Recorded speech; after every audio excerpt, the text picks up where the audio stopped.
So a little over a year ago, Paramount announced Avatar Studios, a new group created with the specific purpose of expanding the world of Avatar through new projects. At this point, the live-action Netflix series had been a known quantity for a bit, and they've also announced a CG animated film to be released sometime in the future.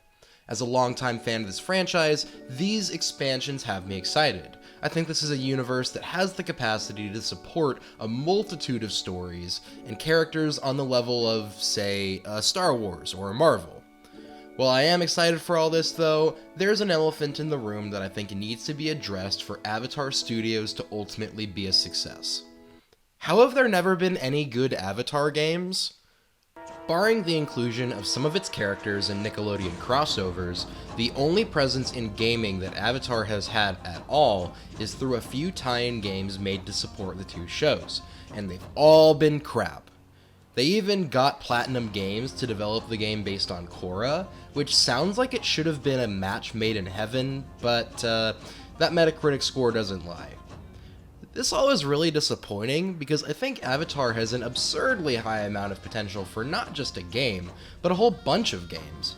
I've got my own ideas on how to make a series of big budget action-adventure games based on the universe, but if we're talking about the first game that I believe Avatar Studios should oversee, there's a staple genre that I think would be a great way to put their best foot forward.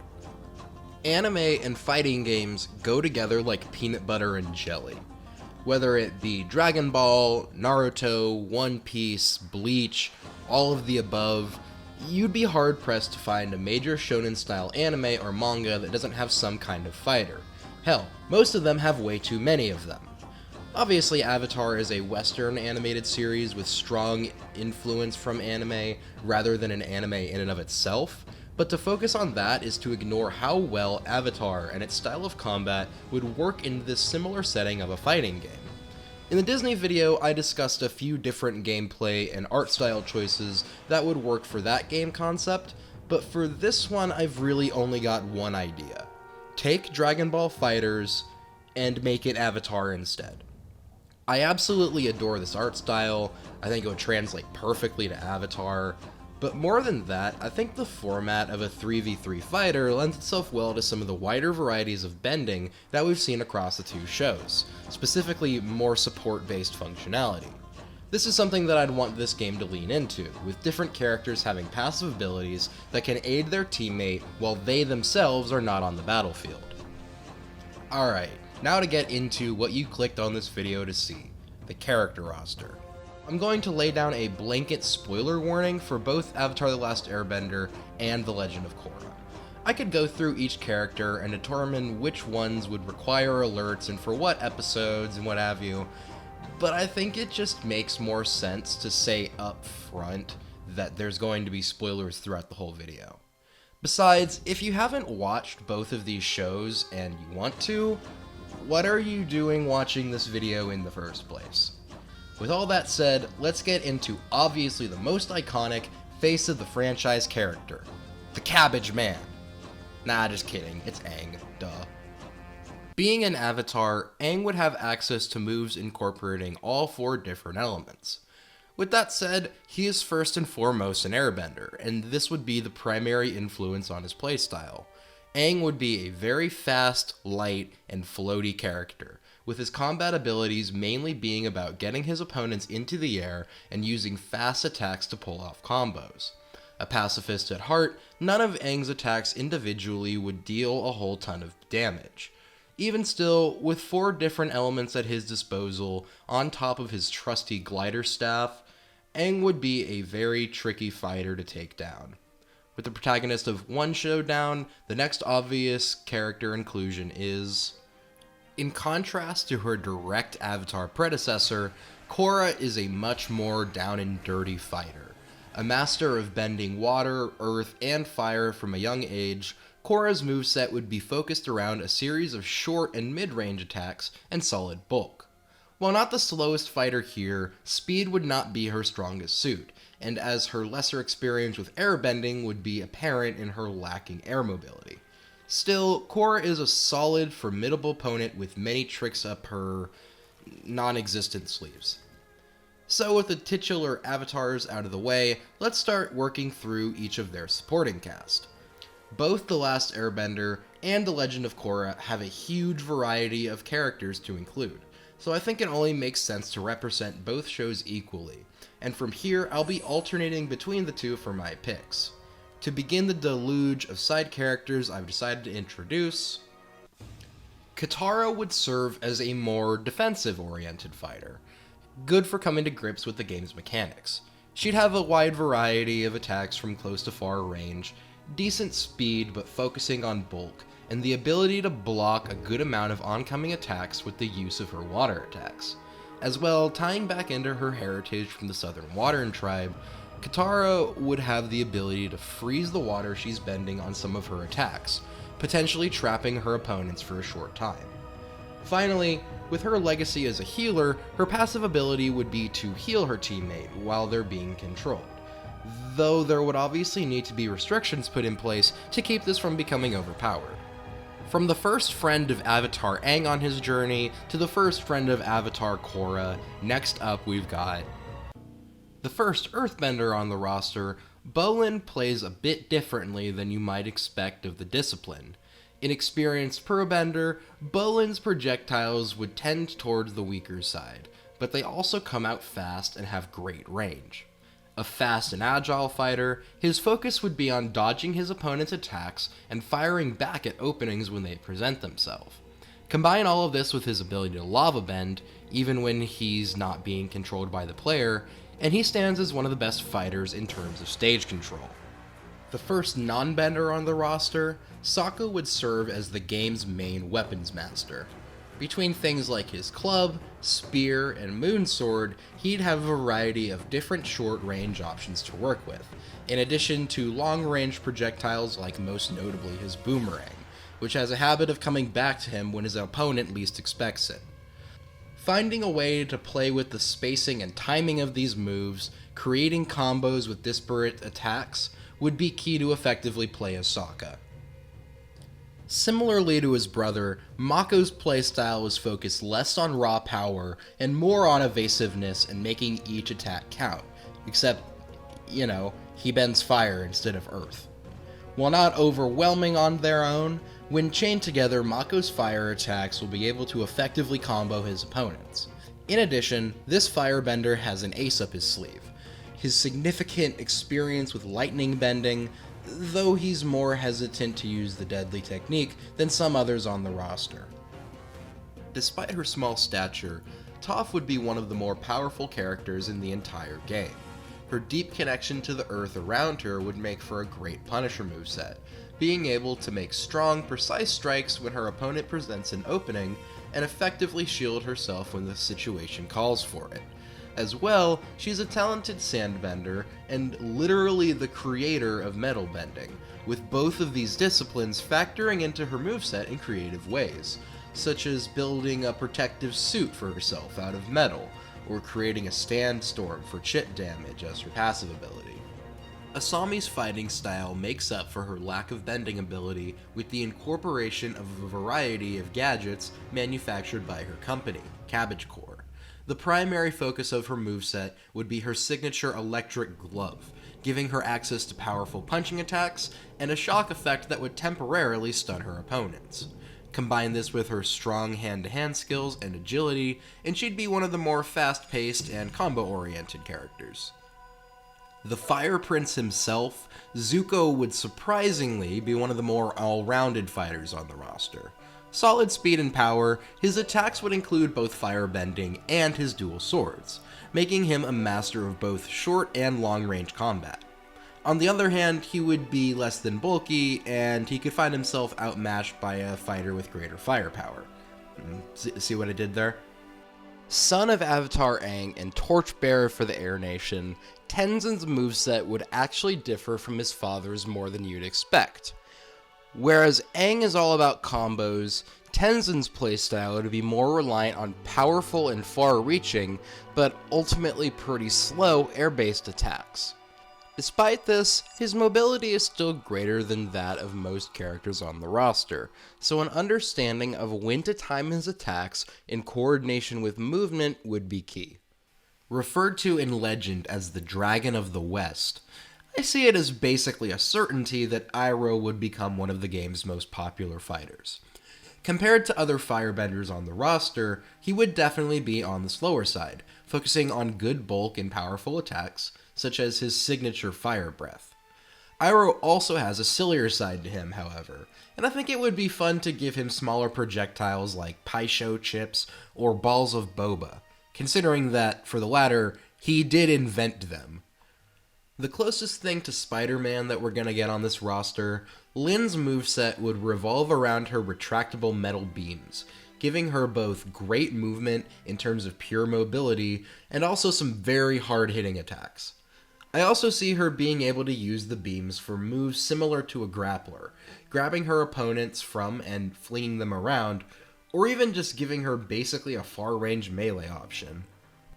Another non-bender, Suki would have both great speed and bulkiness at the cost of mid-air mobility.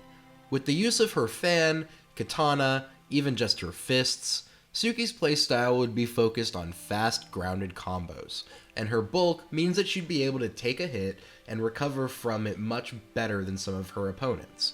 A fierce and elegant protector, this Kyoshi warrior is no one to mess with. In contrast to her mother Katara, Kaya is less defensive and more of a straight-up attacker. She has a wide variety of different kinds of waterbending techniques to use, whether they be big and flashy, like a water gimbal or helix strike, or more subdued and utility-based like water tendrils. She would have balanced bulk and mobility, with her playstyle mainly focusing on punishing her opponent's mistakes with powerful moves. One of the most ferocious fighters on the roster, Azula would absolutely be a character to watch out for. Her lacking defenses are made up for with some of the best speed and mobility in the game, as well as a variety of extremely powerful firebending attacks. A rushdown character countering Azula would require you to dodge her attacks and fire back when the opportunity presents itself, however rare that may be. Oh yeah, and also her fire would be blue instead of orange like all the other firebenders. So that's pretty cool. I guess it wouldn't be cool because blue fire burns hotter than orange fire, so I guess that's pretty hot. Then again, I don't think I want to go calling a teenage anime girl hot, so let's just move on to the next fighter. Varric would have to be one of the game's kookiest fighters. Another bender, he'd use his expertise with engineering as the basis of his fighting style, bringing with him a variety of gadgets into battle, whether they be filming equipment, magnets to pull in the other players, and mess with metal benders' attacks, or even a spirit energy cannon for his most powerful attacks. His defenses would be on the weak side, but his strong ground speed counters this by making him great at running away from his problems. Oh, and also his opponents in battle. Mai would set herself apart from the other non-benders on the roster by focusing her gameplay around far-range projectile attacks. Fast and nimble, but with weak melee options, her playstyle would be focused around keeping her opponents at a distance through her variety of different kinds of throwing knives, whether it be a barrage of smaller attacks or one strong one. We've got a 3-for-1 deal here on underage airbenders, as Jinora, Ikki, and Milo would all fight together as one opponent. Fast and nimble fighters, the trio would sport pretty low defenses, but good luck landing an attack on these three crazy kids. That unruliness would not just be for their opponent, however, as their moves, whether they be purely for agility or actual attacks, would take a skilled player to master the frame data for. Oh, also, I know someone's gonna ask, so I'll just say it here, yes, Milo's fart bending would be incorporated into the moveset. Ty Lee is an interesting character to include in this game, as implementing her signature chi blocking into a moveset proved to be a challenge. She has the knowledge and expertise to attack certain pressure points on someone's body, paralyzing different parts or even their entire body. I see this becoming her main gimmick, being able to use different techniques to make her opponent unable to perform certain attacks. This is all in addition to a variety of strong melee attacks and masterful agility. She was in the circus after all.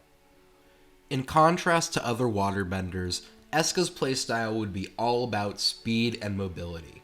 Through both her long-range projectiles and powerful close-range attacks, she would control the battlefield, moving between attack and evasion at the drop of a hat. Of course, this would be supplemented by great speed, though she's a lot swifter on the ground than in the air. This all comes at the cost of defenses, however, as it wouldn't take too many hits to put her down for the count. Jet's moveset is defined by his signature dual hook swords.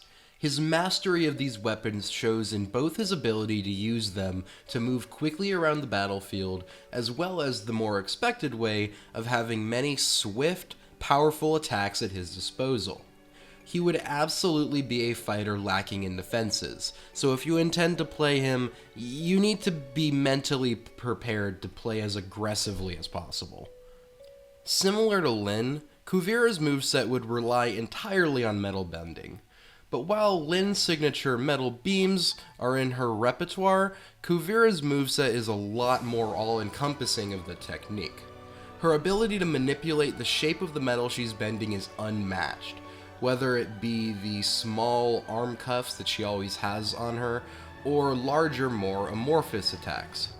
Overall, she would be on the slower side, but with power and range like Kuvira's, that should hardly matter. A man of many titles, King of Amashu, White Lotus member, and of course, Mad Genius. The fun and zaniness of Bumi's personality would absolutely translate into his gameplay. Like, he was able to break out of imprisonment and free his city in like 2 minutes. How could I not include this guy? A beast of an earthbender, Bumi would have some of the strongest attacks in the game, on top of how big the hitboxes are. Slow and bulky, his moveset would still be unorthodox, however, with one of the highest jumps in the game, giving him the ability to effectively dodge his opponent's attacks and combo them in the air. One of the only 2 airbenders to ever use the technique, Zahir has the ability to fly, and because of it, he'd be floating off the ground at literally all times.